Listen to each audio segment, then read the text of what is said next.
Your honour, Kerala സംസ്ഥാനത്തെ ഞെട്ടിക്കുന്ന ഒരു കേസിന്റെ തെളിവുകളുമായിട്ടാണ് ഞാൻ ഇവിടെ നിൽക്കുന്നത്. ഓഹോ, അത്രയ്ക്ക് നല്ല കേസാണ്. അതെ മാഡം. അപ്പൊ തുടങ്ങല്ലേ? കോൺഗ്രസ് നേതാവ് പത്മജ വേണുഗോപാൽ ഇന്ന് BJP അംഗത്വം സ്വീകരിക്കും. BJP ആസ്ഥാനത്തെത്തിയാണ് പത്മജ അംഗത്വം സ്വീകരിക്കുക. വിശ്വസിക്കാൻ പറ്റുന്നില്ല. കഷ്ടം. അവളുടെ പരിങ്ങില് മുഖഭാവമൊക്കെ കണ്ടപ്പോ തന്നെ എനിക്ക് സംശയം ഉണ്ടായിരുന്നു, എന്തോ ഒരു ചുറ്റിക്കളിണ്ടെന്ന്. ആകെ നാണക്കേടായി. മതേതര പാരമ്പര്യവും രാഷ്ട്രീയ പാരമ്പര്യവും എടുക്കുമ്പോ പത്മജ വേണുഗോപാൽ ഇനിയും കെ കരുണാകരൻ എന്ന തന്തയ്ക്ക് പിറന്നതല്ല എന്ന് തന്നെ വിശേഷിപ്പിക്കേണ്ടി വരും. ഇന്നലെ രാത്രി പപ്പടം കുറച്ച് ഓവറായിരുന്നു. കുറച്ചല്ല, ശരിക്കും ഓവറായിരുന്നു.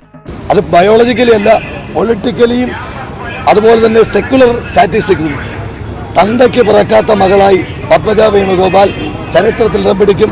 ചരിത്രത്തിലെ ഏറ്റവും വലിയ ഒറ്റുകാരിയായി, ചരിത്രത്തിലെ പിതൃഘാതക എന്ന പേരിലായിരിക്കും ഇനി പത്മജ അറിയപ്പെടാൻ പോവുക. അച്ഛനെ പറഞ്ഞോണ്ടല്ലോ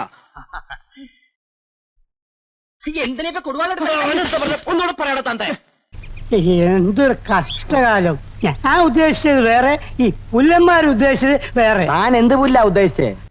അവൻ പറയുന്ന കാര്യങ്ങൾ വിശ്വസിക്കോ? നിന്നെ തന്റെ ജോസഫ് അല്ലേ അവൻ പറഞ്ഞാൽ നീ വിശ്വസിക്കോ? ഏതോ ഒരുത്തൻ പറയുന്നു കരുണാകരന്റെ മകളുടെ പിതൃത്വത്തിൽ സംശയമുണ്ടെന്ന് പറഞ്ഞാൽ അതിന്റെ അർത്ഥം അവൻ പറയുന്നു പൊളിറ്റിക്കൽ പിതാവും ബയോളജിക്കൽ രണ്ട് തന്തയുണ്ടോ? ഒരാൾക്കില്ലല്ലോ, ഒരച്ഛനല്ലേ ഉള്ളൂ. എന്തൊരാശ്വാസം. ആ ഒരു മധ്യസ്ഥൻ കുതികാല് വെട്ടി എന്തെന്റെ സുഖം കാണിക്കരുത് കേട്ടോ. കാര്യമായിട്ട് തന്നെയാ.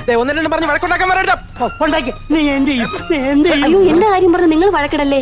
അതൊന്നും സാരില്ല, ഞങ്ങൾ ബാല്യം മുതലേ അങ്ങനെ. ഇവനൊക്കെ പൊളിറ്റിക്കൽ തന്തയും ബയോളജിക്കൽ തന്തയും ഉണ്ടോ? എനിക്ക് അറിഞ്ഞോത്തോണ്ട് ചോദിക്കുക. നീ ആരുടെ കോപ്പ ഇരി കയറി ഇടപെടാൻ? ഞാനോ? ഞാൻ നിന്റെ അപ്പൻ ഇച്ചാന്റെ തന്തയ്ക്ക് പറയുന്നോടാ.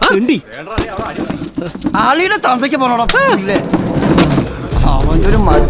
ജ്യേഷ്ഠൻ പറഞ്ഞു ഇതാണു നിന്റെ അച്ഛൻ, ചേച്ചി പറഞ്ഞു ഇതാണു നിന്റെ അച്ഛൻ, അച്ഛൻ പറഞ്ഞു നീയാണൽ മകൻ.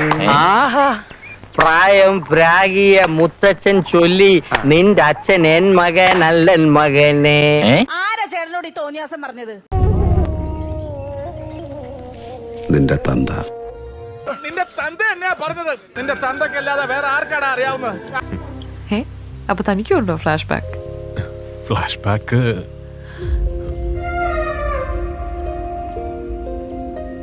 ബാക്ക് ഉണ്ട്.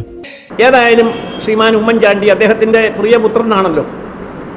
എൻ്റെ അച്ഛനേക്കാൾ കൂടുതൽ അച്ഛൻ അങ്ങേരാണെന്ന് അവൻ പറഞ്ഞിട്ടുണ്ട്. ബയോളജിക്കലായിട്ട് അതൊന്നും എനിക്ക് അറിഞ്ഞുകൂടാ, അതാകാൻ ഇടയില്ല.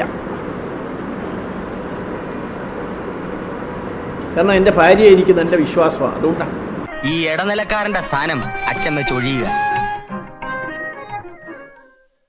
ചമ്മി பறந்து வரும் சிங்கங்கள் சர்க்கஸ் ஆரம்பம் சகலகலா அபியாசம் சிறையில்